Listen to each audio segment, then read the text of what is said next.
Hello and welcome to the video by TrumpExcel. I am Sumit Bansal, and in this video I am going to show you the Power Query options in Excel, and we will also have a look at the query editor. Now if you're using Excel 2016, then the Power Query options are in the Data tab, and if I click here you can see I have Get and Transform Data, and these are all the Power Query options. In Excel 2016, Power Query has been renamed as Get and Transform. If you're using Excel 2010 or 13, then you need to install the add-in, and the Power Query tab would be visible here once you have activated the add-in. We have covered this in the previous videos.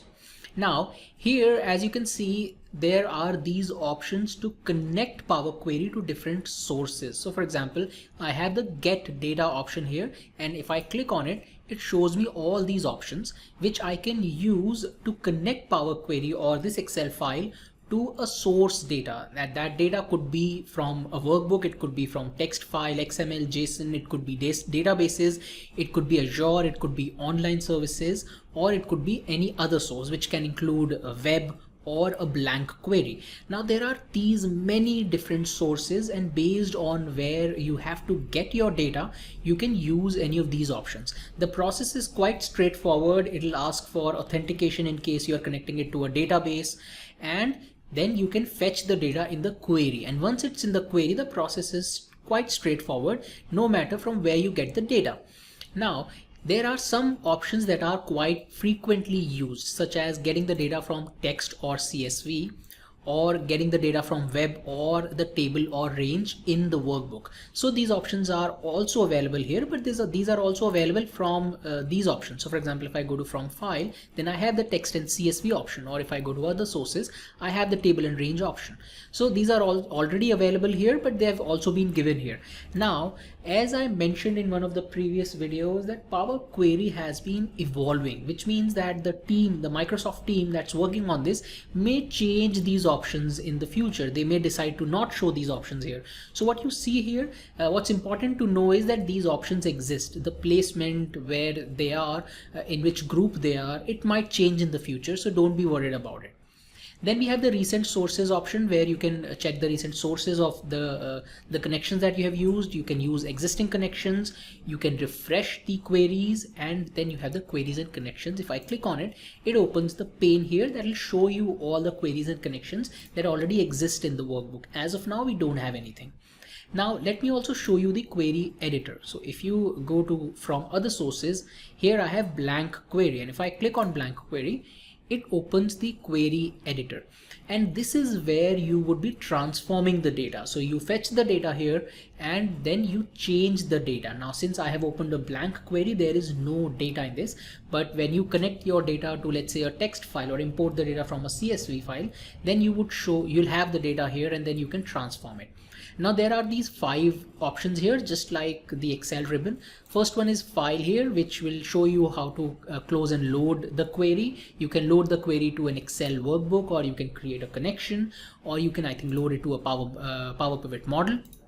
Then you have the home option. Here you have all these options where you can again close and load, which is a repetition of what we already have in file.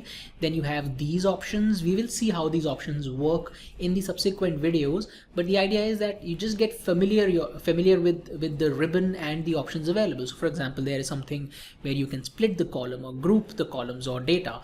You can remove the columns, and there are all these options. Then we have the transform tab. Again, these are all the options that will help you transform your data, maybe remove duplicates, or maybe remove blank cells or null cells or errors. Then that can be done here. You can see there is an option to transform or use first row as headers, and we will see how to use these options.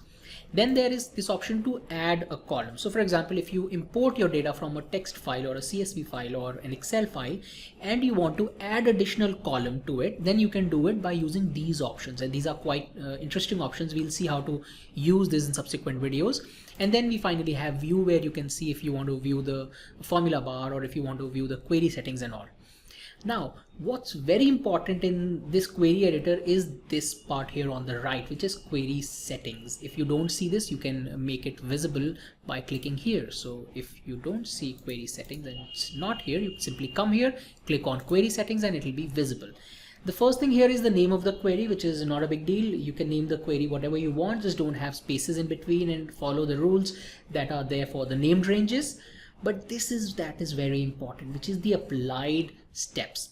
Now, Power Query, when you do something in Power Query, till the time you get the data here and till the time you do all those transformation, Power Query acts as a recorder and it records all your steps here. So as of now, it has nothing because we have done nothing. We have not fetched the data. We have not done any transformation. But as you would see in the subsequent videos, when we make any changes, those steps are listed here. And you can consider it as a funnel, you can consider it as a workflow where Power Query would know exactly that this is the step that I need to follow, and then I need to go to the next step, do this, then I need to go to the next step, do this, and follow it till the end.